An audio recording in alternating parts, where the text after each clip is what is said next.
ನಮಸ್ಕಾರ ಸ್ನೇಹಿತರೆ, ಎಲ್ಲರಿಗೂ ಈ ನನ್ನ ಒಂದು ಯೂಟ್ಯೂಬ್ ಚಾನೆಲ್ಗೆ ಸ್ವಾಗತ ಸುಸ್ವಾಗತ. ಗೆಳೆಯರೇ, ಇಲ್ಲಿಯವರೆಗೂ ನಾವೆಲ್ಲ ತಿಳಿದಿರುವ ಏಕೈಕ ನೈಸರ್ಗಿಕ ಉಪಗ್ರಹ ಎಂದರೆ ಅದು ಚಂದ್ರ ಮಾತ್ರ. ಆದರೆ ಇನ್ನೊಂದು ಮಿನಿ ಚಂದ್ರವನ್ನು ಭೂಮಿಯು ಸ್ವೀಕಾರ ಮಾಡುತ್ತಾ? ಏನಿದು ಮಿನಿ ಚಂದ್ರ? ಮಾಹಿತಿ ತಿಳಿಯೋಣ ಬನ್ನಿ. ನೀವಾಗಲೇ ಎಲ್ಲೆಲ್ಲೂ ಕೇಳಿರಬಹುದು ಅಥವಾ ಟಿವಿಗಳಲ್ಲಿ ನೋಡಿರಬಹುದು, ಒಂದು ಕ್ಷುದ್ರ ಗ್ರಹ ಭೂಮಿಗೆ ಡಿಕ್ಕಿ ಹೊಡೆಯುತ್ತೆ. ಆದ್ರಿಂದ 2038ಕ್ಕೆ ಭೂಮಿಯ ಅಂತ್ಯ ಆಗುತ್ತೆ. ಇದು ನಿಜಾನಾ? ನಿಜ ಎಂದಾದರೆ ಮುಂದಿನ ಗತಿ ಏನು? ಗೆಳೆಯರೆ, 2038ಕ್ಕೆ ಭೂಮಿಯ ಅಂತ್ಯಕ್ಕೆ ಈ ಒಂದು ಕ್ಷುದ್ರ ಗ್ರಹ ಕಾರಣವಾಗುತ್ತಾ? ಯಾಕೆ ನಾಸಾ ಆಗ್ಲಿ ಅಥವಾ ಇಸ್ರೋ ಆಗ್ಲಿ ಇದ್ರ ಬಗ್ಗೆ ಸ್ಪಷ್ಟ ಮಾಹಿತಿ ನೀಡಿಲ್ಲ?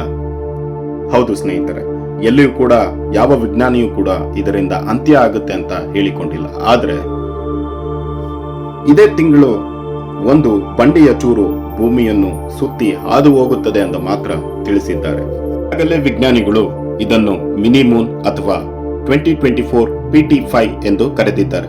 ಇದರಿಂದ ಭೂಮಿಗೆ ಯಾವ ರೀತಿಯಾದಂತ ತೊಂದರೆ ಕೂಡ ಆಗುವುದಿಲ್ಲ ಎಂದು ಕೂಡ ಸ್ಪಷ್ಟ ಮಾಹಿತಿಯನ್ನ ವಿಜ್ಞಾನಿಗಳು ತಿಳಿಸಿದ್ದಾರೆ. ಗೆಳೆಯರೆ, ಈ ಒಂದು ಮಿನಿ ಮೂನ್ ಅನ್ನು terrestrial impact last alert system ಇದನ್ನು ಪತ್ತೆ ಮಾಡಿದ್ದು ಇದೇ ತಿಂಗಳ ಕೊನೆಯ ವೇಳೆಗೆ ಸುಮಾರು ತಿಂಗಳ ಕಾಲ, ಅಂದರೆ ನವೆಂಬರ್ ತಿಂಗಳವರೆಗೆ ಇದು ಚಂದ್ರನಂತೆಯೇ ಭೂಮಿಯ ಸುತ್ತ ಸುತ್ತುತ್ತದೆ ಎಂದು ವಿಜ್ಞಾನಿಗಳು ತಿಳಿಸಿದ್ದಾರೆ. ಗೆಳೆಯರೆ, ವಿಜ್ಞಾನಿಗಳ ಪ್ರಕಾರ ಈ ಒಂದು ಮಿನಿ ಮೂನ್ ಅರ್ಜುನ ಎಂದು ಗುರುತಿಸಲಾದ ಕ್ಷುದ್ರ ಗ್ರಹದ ಒಂದು ಭಾಗವಾಗಿದ್ದು ಸೂರ್ಯನನ್ನು ಸುತ್ತುವ ಬಾಹ್ಯಾಕಾಶ ಶಿಲೆಗಳನ್ನು ಒಳಗೊಂಡಿದೆ. ಅದರ ಕಕ್ಷೆಯು ಭೂಮಿಯಂತೆಯೇ ಇರುವುದರಿಂದ ಈ ಒಂದು ಕ್ಷುದ್ರ ಗ್ರಹವು ಜನವರಿ 2025 ಮತ್ತು 2055ರಲ್ಲಿ ಮತ್ತೆ ಅದರ ಜಾಗಕ್ಕೆ ಮರಳುತ್ತದೆ ಎಂದು ವಿಜ್ಞಾನಿಗಳು ಲೆಕ್ಕಾಚಾರ ಹಾಕಿದ್ದಾರೆ. 1991ರ ನವೆಂಬರ್ 1ರಲ್ಲಿ ವಿಜ್ಞಾನಿಗಳು 1991 VG ಎಂಬ ಕ್ಷುದ್ರ ಗ್ರಹವನ್ನು ಕಂಡುಹಿಡಿದಾಗ ಈ ಅರ್ಜುನ ಕ್ಷುದ್ರ ಗ್ರಹ ಪಟ್ಟಿಯನ್ನು ಕೂಡ ಗುರುತಿಸಿದ್ದರು ಹಾಗೂ ಅದಕ್ಕೆ ಅರ್ಜುನ ಎಂದು ನಾಮಕರಣವನ್ನು ಕೂಡ ಮಾಡಿದ್ದರು. ಗೆಳೆಯರೆ, ನಿಮಗೆಲ್ಲರಿಗೂ ತಿಳಿದಿರುವ ಹಾಗೆ ಹಿಂದೂ ಮಹಾಕಾವ್ಯವಾದ ಮಹಾಭಾರತದಲ್ಲಿನ ಅರ್ಜುನನ ಧೈರ್ಯ, ಸಾಹಸ, ಬಿಲ್ಲುವಿದ್ಯೆ ಮತ್ತು ಜ್ಞಾನಕ್ಕೆ ಹೆಸರುವಾಸಿಯಾದವನು. ಅರ್ಜುನನ ಬಾಣದ ವೇಗಕ್ಕೆ ತಕ್ಕಂತೆ ಭೂಮಂಡಲದ ಕ್ಷುದ್ರ ಗ್ರಹಗಳು ಚಲಿಸುವುದರಿಂದ ಈ ಒಂದು ಗುಂಪಿಗೆ ಅರ್ಜುನ ಎಂದು ಹೆಸರಿಡಲಾಗಿದೆ. ಗೆಳೆಯರೆ, ಮನುಷ್ಯ ಪ್ರಕೃತಿಗೆ ಸ್ವಂತವೇ ಹೊರತು ಪ್ರಕೃತಿ ಮನುಷ್ಯನಿಗೆ ಸ್ವಂತ ಅಲ್ಲ. ಪ್ರಕೃತಿಯ ವಿಸ್ಮಯ, ವಿಚಾರ ಎಂದಿಗೂ ನಾವು ತಿಳಿದಿರಲು ಸಾಧ್ಯವೇ ಇಲ್ಲ.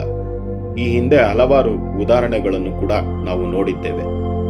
ಈ ಪ್ರಕೃತಿಯು ಎಷ್ಟು ದಿನ ಯಾವುದೇ ರೀತಿಯಾದಂತ ಹಾನಿಗೆ ಒಳಗಾಗದೆ ನೆಮ್ಮದಿಯಿಂದ ಇರುತ್ತದೆಯೋ ಅಲ್ಲಿವರೆಗೂ ಮನುಷ್ಯರು ನಮಗೂ ಕೂಡ ಏನೂ ಆಗುವುದಿಲ್ಲ. ನಾವು ಕೂಡ ನೆಮ್ಮದಿಯಿಂದ ಜೀವನವನ್ನು ಮಾಡಬಹುದು ಎಂದು ಹೇಳ್ತಾ ಈ ಒಂದು ವಿಡಿಯೋನ ಮುಗಿಸ್ತಾ ಇದ್ದೀನಿ. ದಯವಿಟ್ಟು ವಿಡಿಯೋ ಇಷ್ಟ ಆಗಿದ್ರೆ ಸಬ್ಸ್ಕ್ರೈಬ್ ಮಾಡಿ, ನಿಮ್ಮ ಅನಿಸಿಕೆ ಅಭಿಪ್ರಾಯಗಳನ್ನು ಕಮೆಂಟ್ ಮುಖಾಂತರ ತಿಳಿಸಿ ಅಂತ ಹೇಳ್ತಾ ಈ ಒಂದು ವಿಡಿಯೋನ ಮುಗಿಸ್ತಾ ಇದ್ದೀನಿ.